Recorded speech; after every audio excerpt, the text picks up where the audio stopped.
We're in the CMIP studio here at NAB Show 2022, and today I'm speaking with Adam Taylor, who is Managing Director of Media Access Services. Adam, thanks very much for joining me this afternoon. It's a pleasure to have you here. Just to start off, perhaps you could just tell us a little bit about your business.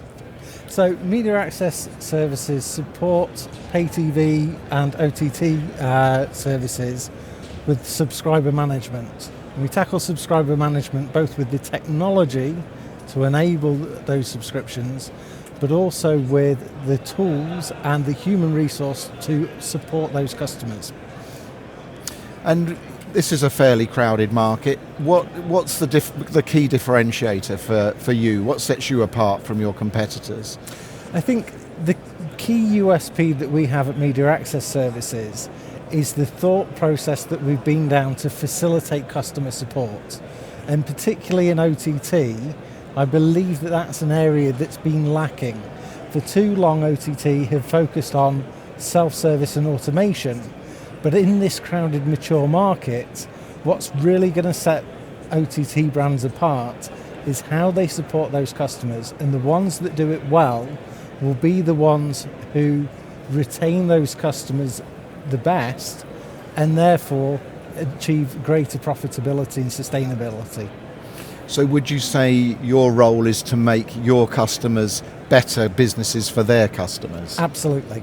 Okay, understood. So what particularly, if someone came by your booth here at NAB Show this year, what particularly would they see or learn that perhaps they hadn't seen before?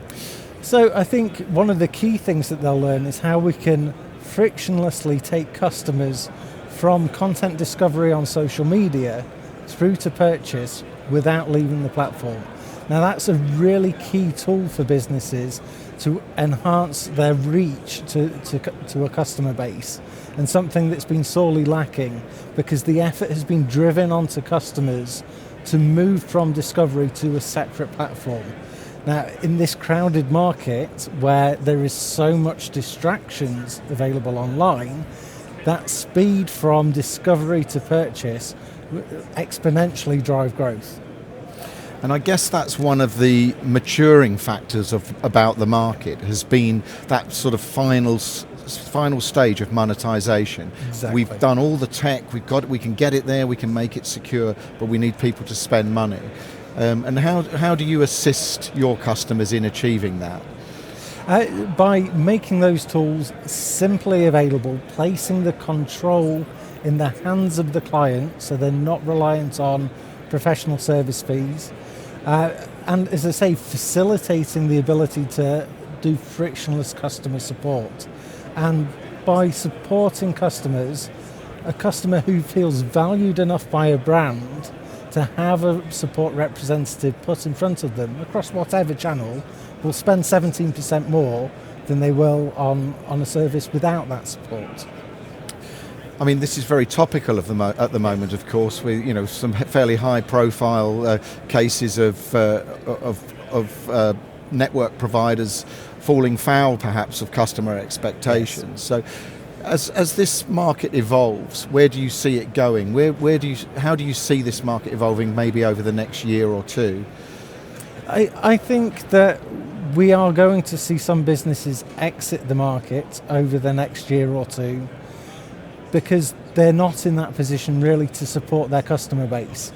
It's one thing acquiring a customer, but retaining that customer is going to be so vital as we see this rise in inflation, the squeeze on discretionary spend through increasing energy costs. So we really need to create a much better rounded experience for customers when they engage with a brand, and make it easy for them to engage with the brand across the platform that they choose. And too long we've tried to drive customers down the routes we want them to take, rather than looking how we open up the routes that the customers organically want to migrate to. In particular, we see that with social media, and that's grown exponentially over the pandemic period. Many businesses forced customers to engage across digital channels, but digital channels doesn't mean they expect to be interacting with a robot. A generation coming through, their human-to-human interactions happen across digital messaging channels. So we've got to get that experience right for the customers, that they can reach out to these brands that they've spent their hard-earned money with, so that they can connect with them. And if they feel that connection and that engagement, they'll become advocates of the brand, they'll stay longer, they'll spend more, and the brands that get that right are the ones who are going to win in the market.